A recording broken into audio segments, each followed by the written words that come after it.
ക്ഷാമബത്ത കുടിശ്ശികയും എഡിസബിലെ പ്രശ്നങ്ങളും പരിഹരിക്കുന്ന മുഖ്യമന്ത്രി വി.ഡി. സതീശൻ അവതരിപ്പിച്ച സംസ്ഥാന ബഡ്ജറ്റ് സ്വാഗതാർഹമാണെന്ന് കെ.എസ്.എസ്.പി.എ സംസ്ഥാന വൈസ് പ്രസിഡന്റ് ടി.എം. കുഞ്ഞുമൊയ്തീൻ പറഞ്ഞു.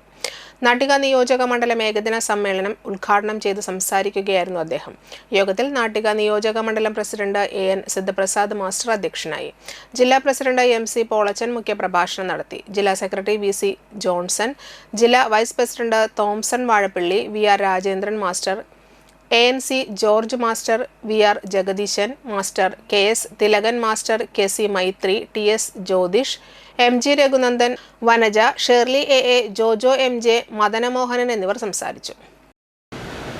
സർവീസ് പെൻഷൻകാരെ സംബന്ധിച്ചിടത്തോളം, കേരളത്തിലെ സാധാരണക്കാരെ സംബന്ധിച്ചിടത്തോളം ഏറെ പ്രതീക്ഷയാണ് ഈ ഐക്യ ജനാധിപത്യ മുന്നണി സർക്കാരിനുള്ളത്.